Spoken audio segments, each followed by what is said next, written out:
Bonsoir à toutes et à tous. Merci de nous suivre sur la DTV. Voici ce qui fait l'essentiel de l'actualité de ce jour. Bamba Fall et compagnie passeront leur première nuit à Rebeuss. Une information de Maître El Hadji Diouf. Ils ont été placés sous mandat de dépôt par le doyen des juges. Barthélémy Diaz voit derrière cette décision la main de la présidence. Idrissa Diallo accuse Ousmane Tanor Dieng de réduire à néant l'héritage de Senghor. Le syndicat autonome de l'enseignement supérieur section UCAD a boudé les amphithéâtres ce lundi. Mouvement bien suivi à la faculté des sciences techniques. Les étudiants déplorent ces perturbations et invitent les autorités universitaires et le SAES à trouver un consensus. Yeumbeul Sud malade de ces maux, absence d'éclairage public, chômage galopant des jeunes et manque d'infrastructures sociaux de base, entre autres. Ils interpellent les autorités étatiques à y remédier au plus vite. Et enfin, le concurrent Jenny protecteur des Mandingues joue un rôle important dans les villes traditionnelles. À Kolda, les gardiens de la tradition confient que ce patrimoine culturel et immatériel de l'UNESCO est enveloppé de tout en secret. Voilà pour les titres. Le développement, c'est dans un instant.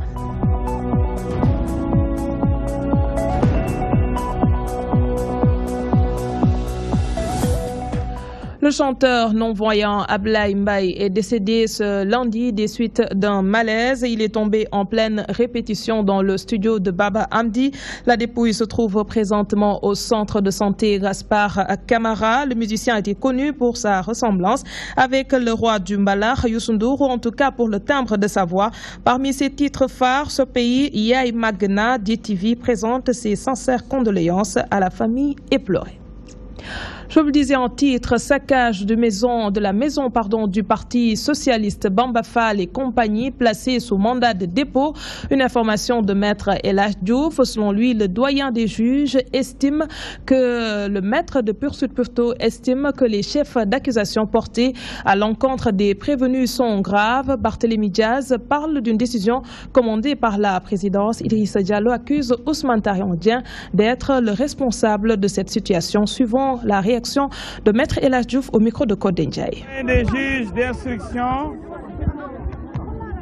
près le tribunal de grande instance de Dakar a décidé de placer sous mandat de dépôt Bamba Fall et ses camarades de parti.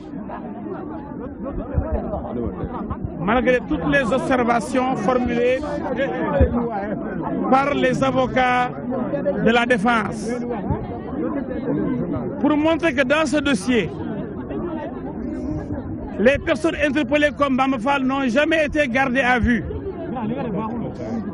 Pendant plus de 8 mois, pour montrer que aujourd'hui il n'y a rien dans ce dossier, que ceux qui sont considérés comme des nervis n'ont pas été arrêtés. On n'a arrêté que des membres du bureau politique et des membres de la famille de Khalifa Sall. Il n'y a eu aucune confrontation. Personne, on n'a arrêté personne, aucun nervi qui aurait donné le nom de Bamba Fall et les autres, et les noms des autres. Ouverture du procès en appel de Hissène Habré ce lundi. La défense demande l'annulation de la décision rendue en première instance. Selon elle, la composition de la Cour est non conforme à cause de la présence d'un juge non qualifié. Des arguments rejetés par la partie civile. Le procès qui a reprend plutôt ce mardi avec le plaidoyer de la partie civile. Vous aurez la réaction des deux camps peut-être bien avant la fin de ce journal. Autre point évoqué en titre, le débrayage suivi d'un arrêt de travail du syndicat autonome de l'enseignement supérieur section UCAD. Il a été effectif. Les grévistes réclament le paiement des salaires du mois de décembre. À la faculté des sciences techniques, les cours ont connu des perturbations. Ce qu'ont déploré les étudiants, ils confient qu'ils viennent à peine d'entamer l'année universitaire. Ils appellent les autorités universitaires et l'organisation syndicale à faire preuve de plus de responsabilité. El Hadji Moussa Bey nous en dit plus. Cette forte présence des étudiants devant la faculté des sciences et techniques témoigne de l'effectivité du mouvement d'humeur observé ce lundi par la section CS de l'UCAD. En plein cours, certains de ces jeunes scientifiques sont obligés de déserter les salles de cours. J'ai fait cours jusqu'à 9 h, comme tout étudiant, et le professeur a arrêté à l'intérieur du cours pour dire que je suis en mouvement et il a quitté la salle. Je viens aujourd'hui pour entendre une grève du SAES pour pour un paiement de salaire, moi je remettrai en cause tout cet effort que l'administration a consacré pour essayer de sauver l'année. Parce que si on doit à chaque fois sauver l'année, essayer de gagner du temps pour sauver l'année et encore revenir, encore tomber dans des mêmes grèves, et encore c'est les professeurs eux-mêmes qui font ces grèves-là, ça devient absurde. À peine ses portes ouvertes à la mi-décembre, voilà que la faculté renoue avec les perturbations. Ses occupants s'en offusquent. Actuellement, ils peuvent aboutir qu'à deux fins. Soit les professeurs viennent tardivement en nous bazardant les cours, et ce sera très difficile pour nous. Soit avec la politique universitaire actuellement, ils vont décréter une section unique. Cette année, les résultats étaient catastrophiques, ici même à la faculté des sciences, vu que les sections normales et sections de rattrapage étaient trop rapprochées, mais aussi les étudiants composaient 3 matières ou même 4 matières dans la même journée, ce qui fait que des fois les étudiants ne révisent pas certaines matières pour venir les composer. Pour mettre terme à cet éternel recommencement qui d'emblée leur cause d'énormes difficultés dans leurs études, les étudiants appellent les différentes parties à plus de responsabilités. Nous faisons appel à toute autorité de l'État, mais aussi aux autorités compétentes pour ouvrir des négociations entre le professeur et l'État. J'interpelle vraiment les autorités universitaires de vraiment revoir leur calendrier, revoir aussi leur manière de faire la grève. Cette manière de faire la grève est caduque. Au-delà de l'arrêt du travail de l'organisation syndicale, les étudiants en licence de mathématiques sont eux aussi en mouvement d'humeur contre l'effectif débordant noté dans les amphithéâtres. Elhadj Moussabeyi, le SAES compte poursuivre ce mouvement d'humeur jusqu'au paiement intégral des salaires du personnel enseignant de l'UCAD. Une décision prise à l'issue de son assemblée générale tenue ce lundi à la faculté des sciences juridiques et politiques. Le syndicat ne compte pas s'en arrêter là. Il a décidé de suspendre tous les premiers du mois toute activité au sein de l'université jusqu'au paiement des salaires. Voici Ibrahim Dali Diouf au micro de notre reporter. Nous avons constaté en face de nous que nous avons des autorités qui, en réalité, pensent que nous pouvons continuer à accepter l'inacceptable. Et c'est pour cela que désormais, à partir du 1er de chaque mois, nous exigeons un paiement, je dis bien un paiement, des salaires du mois. Si tel n'est pas le cas, nous nous réserverons le droit de suspendre le travail. Étant donné que, également, nous avons noté qu'il y a eu, en tout cas, des velléités tendant à faire croire à l'opinion que les enseignants sont payés, alors qu'il n'en est rien, parce qu'aujourd'hui, on est le 9 janvier, et jusqu'à maintenant, personne n'a encore reçu de salaire. Fort de cela, nous nous réservons également le droit d'arrêter aujourd'hui tout travail au niveau de l'espace jusqu'à ce que tous les collègues et tous les salaires soient versés parce que c'est un droit. Nous ne demandons pas quelque chose d'extraordinaire. Ce que nous demandons, c'est notre dû parce que nous avons travaillé pendant un mois. Éducation toujours, installation ce lundi du groupe local des partenaires de l'éducation au Sénégal, axé sur le programme d'amélioration de la qualité, de l'équité et de la transparence. Cette rencontre permettra d'évaluer la phase 1 du paquet et de procéder à sa mise à jour. Objectif, renforcer la qualité et faciliter l'accès à l'éducation dans le pays. Le ministre de l'Éducation nationale a profité de ce cadre d'échange pour prier les acteurs à s'approprier de ce programme et à participer à sa réussite. Les détails, Léna Sarr. Depuis le lancement de la première étape en 2012, le programme d'amélioration de la qualité, de l'équité et de la transparence a investi plus de 8 milliards de francs CFA dans le secteur cible. Des progrès ont été notés, tant dans le domaine de l'éducation que celui de la formation. Depuis le lancement du paquet, il y a eu beaucoup d'avancées dans le secteur de l'éducation. Les maîtres doivent désormais avoir le baccalauréat pour pouvoir exercer. C'est pour renforcer la qualité de l'enseignement. Et pour les élèves, le matériel scolaire est plus accessible. Aujourd'hui, l'heure est au bilan pour cette première phase du paquet qui vient de s'achever. À travers l'installation du groupe local des partenaires de l'éducation au Sénégal, des recommandations seront soumises pour appréhender les défis persistants et ceux nouveaux. Depuis pratiquement 9 mois, des concertations ont été organisées entre les différentes familles d'acteurs pour mettre en place ce groupe national des partenaires de l'éducation, dont le rôle sera d'organiser le dialogue politique pour l'identification des programmes dans le secteur de l'éducation et de la formation, la programmation, la mise en œuvre et l'évaluation. Conscient du rôle de l'éducation et de la formation dans le processus de développement d'un pays comme le Sénégal, le ministre de l'Éducation nationale appelle tous les acteurs du secteur à s'approprier le paquet et à investir les efforts nécessaires pour la réussite de sa phase 2, désormais entamée. Le renforcement de l'efficacité de l'action publique devient une réalité avec le ministère de la Culture et de la Communication à travers la formation de son personnel sur la gestion axée. Le temps de l'action est arrivé selon les acteurs afin que des résultats palpables en découlent. Une lettre de politique sectorielle sera présentée à la fin de l'exercice budgétaire pour un rapport de performance. Un travail de Adjara Bonati.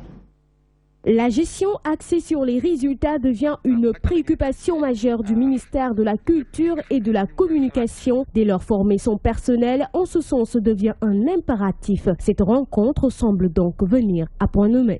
Il était normal que le ministère organise, après l'atelier de sensibilisation sur la gare, organise un atelier de formation pour que tous les agents du département puissent maîtriser d'abord le concept, mais également tous les fondamentaux qui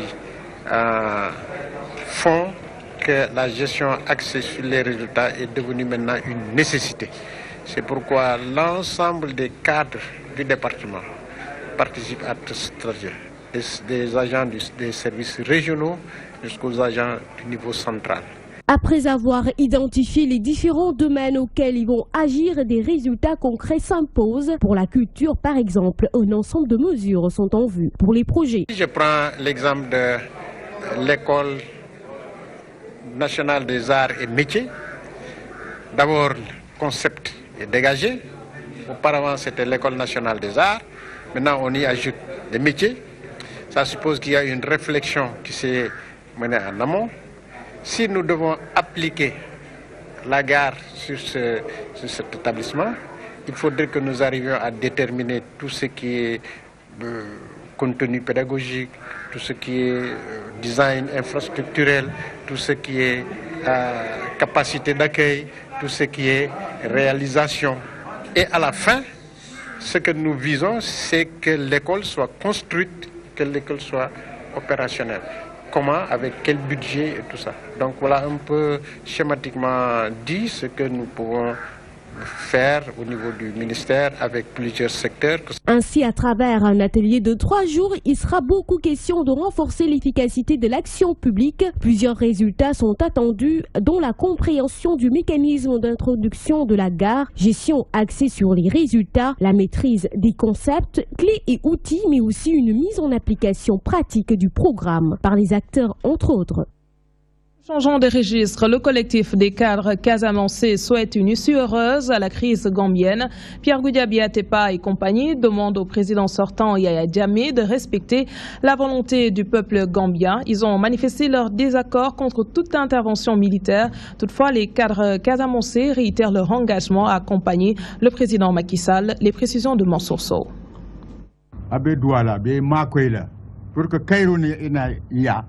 Son silence en dit long sur son amertume. La situation en Gambie inquiète au plus haut niveau les cadres casamançais. Une issue heureuse qui passerait inéluctablement par une transition paisible reste aujourd'hui leur unique préoccupation. Nous nous sommes convaincus qu'il n'y aura jamais d'intervention militaire. Parce que nous sommes convaincus que la raison des uns et des autres va prévaloir. Donc nous n'envisageons même pas une intervention militaire. Autre point abordé au cours de cette rencontre, la situation politico-économique du pays. Les cadres casamançais ont réitéré leur engagement à accompagner le chef de l'État, le président Macky Sall. Nous avons élu un président qui a son gouvernement.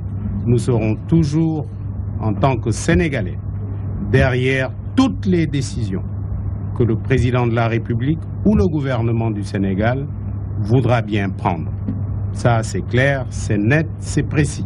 Pierre Goudiaby Atepa et compagnie pense qu'il faut miser sur le dialogue pour sortir de la crise gambienne.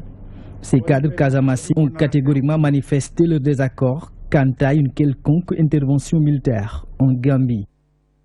Je vous le disais en titre, la commune de Yeumbeul Sud souffre de plusieurs maux. Ces problèmes ont pour nom absence d'éclairage public, chômage galopant des jeunes et manque d'infrastructures sociaux de base.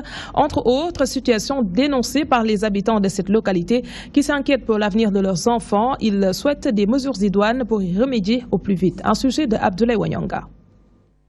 Nous sommes en plein cœur de la banlieue de Karouaz, plus précisément dans la commune de Yeumbeul Sud.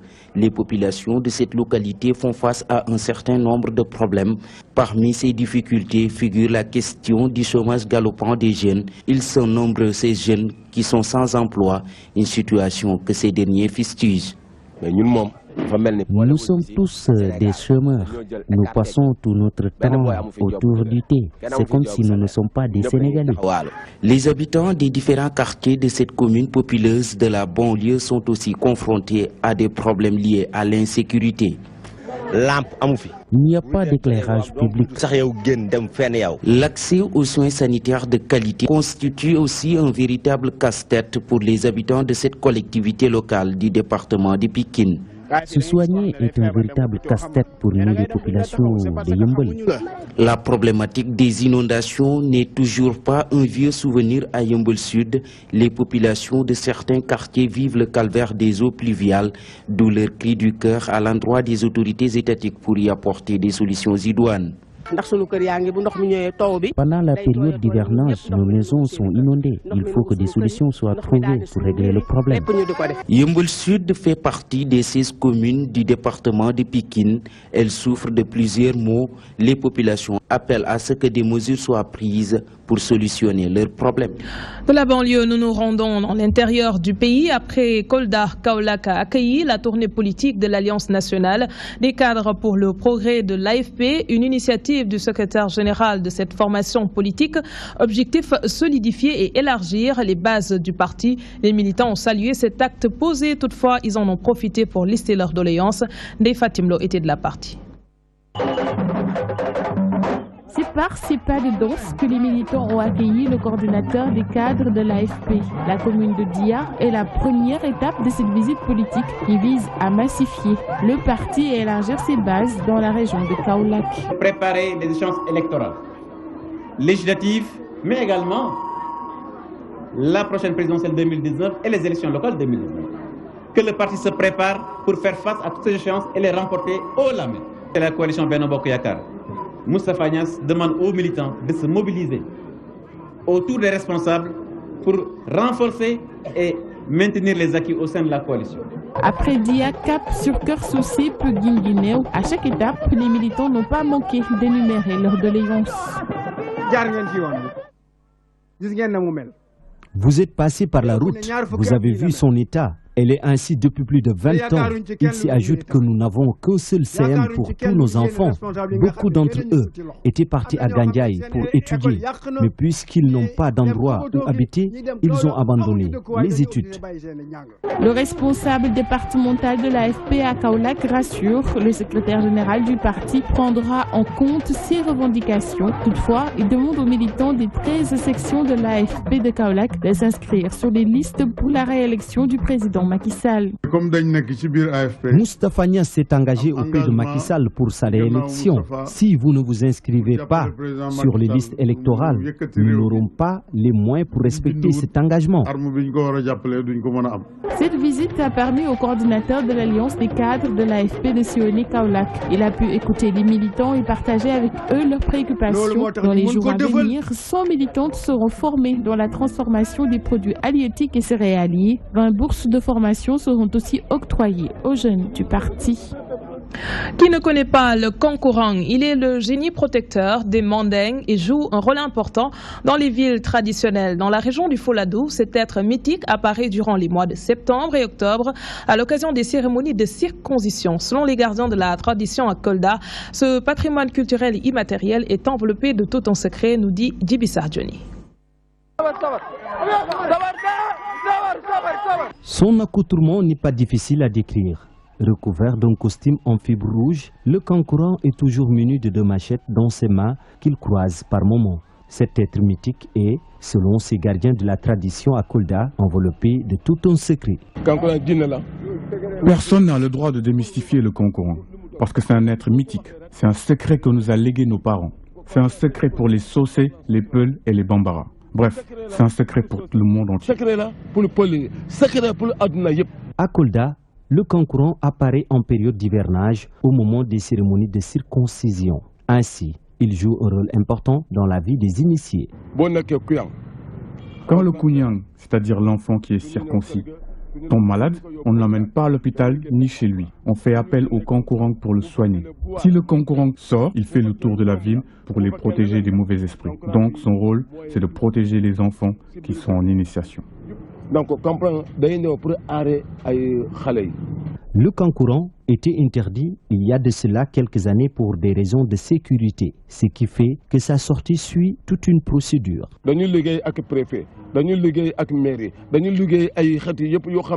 On travaille avec l'administration de manière générale. Pour sortir le concurrent, il faut forcément avoir une autorisation. Les procédures sont les suivantes. Tu pars d'abord au niveau de la préfecture pour récupérer un papier que tu vas ensuite présenter à la police. Et c'est après avoir suivi des enquêtes de moralité que tu obtiendras l'autorisation. Mais si toutefois tu sors un concurrent sans pour autant avoir la permission, tu iras directement en prison. Sans passer la commission. Le concurrent est aussi retrouvé dans les villes traditionnelles telles que Ziguinchor, Sédhiou ou encore Mbour. Mais selon ces sages, la danse qui l'accompagne commence à changer de forme. Il y a une façon de battre le djambado. Mais malheureusement, cela tend à disparaître. On ne voit plus de vrais batteurs de djambado. Les vrais concurrents viennent de Kolda. Mbour ne revêt pas de vrais concurrents. Et si on tenait des face-à-face, vous verrez que nous sommes les vrais en la matière. Malgré tous ces polémiques, le concurrent reste le génie protecteur de la communauté mandingue. Pour rappel, en 2005, cet être mythique a été élevé au rang de patrimoine culturel immatériel de l'humanité par l'UNESCO.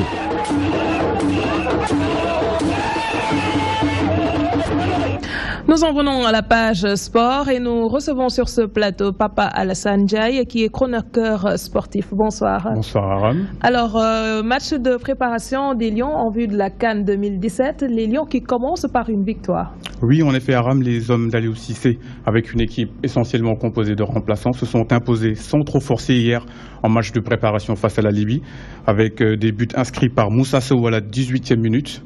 Sur cette percée de l'homme du match, Ismaël Assar, devant un public sénégalais qui a fait le déplacement en nombre. Ismaël Assar, que l'on va retrouver en seconde période à la 65e minute pour doubler la mise et permettre aux Lions de mener 2-0. Voilà sur cette percée. Donc dans une rencontre pas très intense au niveau du rythme, il faut le reconnaître. Mais donc les hommes d'Aliou Cissé qui entament de la plus belle des manières leur préparation. Omar Daf qui n'ira pas au Gabon, on va dire, pour cette compétition également. En effet, donc le FC Sochaux Montbéliard, le club employeur de Omar Daf, n'a pas libéré Omar Daf, malgré la demande de la Fédération sénégalaise de football, qui voulait que Omar Daf assiste Aliou Cissé sur le Mont des Lions lors de la prochaine CAN. Donc malheureusement, FC Sochaux en a décidé autrement. Donc ce sera sans CAN, sans Omar Daf sur le banc des Lions à la CAN. Alors Hassan, nous poursuivons. Les adversaires des Lions qui étaient en phase de poule étaient également sur le pont. Tout à fait, Aram. L'Algérie et la Tunisie ont également disputé des matchs de préparation pour la CAN. Donc ce week-end, face respectivement à la Mauritanie et à l'Égypte. Les Fennecs d'Algérie se sont imposés 3-1, des buts inscrits par Ani, Bounouja et Ben Taleb, Nabil Ben Taleb, le sociétaire de Schalke 04, qui va inscrire le troisième but de l'Algérie. Alors que les Aigles de Carthage, eux, se sont inclinés en toute fin de partie face au Pharaon d'Égypte sur un but inscrit par le sociétaire de l'AS Rome, Mohamed Salah, en fin de match. Alors, Ligue 1 sénégalaise, Génération Foot qui remporte le choc au sommet du championnat. Génération Foot remporte en effet le choc au sommet de ce week-end contre Niary Tally, 2-0. Ils confortent ainsi leur place au classement, leur place de leader au classement avec un match en moins disputé par rapport à son poursuivant direct, le Diaraf. Rencontre qui devrait d'ailleurs être remportée sur tapis vert. par l'équipe de Génération Foot. Donc ils ont 1 point d'avance au classement sur leur poursuivant direct avec un match en moins. Alors dans le bas du classement, on a Niambour qui remporte sa première victoire. Dans le bas du tableau, la lanterne rouge Niambour signe sa première victoire de la saison face au champion en titre l'US Gorée qui s'enfonce un peu plus au classement. Pape Ibrahimonian, grâce à son doublé, donne donc un peu d'air aux hommes aux Lougatois qui restent tout de même bon dernier à égalité de points avec leurs adversaires du jour. Nous allons récapituler tout ça avec le tableau de l'ensemble des résultats de cette 10e journée. Oui. Le tableau. Ça va arriver. Alors, qu'est-ce que nous avons de plus? Voilà, donc ensuite... On peut déjà avoir une idée des chocs qu'on peut attendre, si on peut déjà savoir au niveau du tableau. En fait, le tableau va tout simplement montrer le résultat de ces 10e journées et ensuite le classement au terme de ces 10e journées. Alors, ce sera certainement dans nos prochaines éditions, mais actuellement, qu'est-ce qu'on peut avoir de plus, ou en tout cas, qu'est-ce qu'on peut attendre comme actualité côté sport?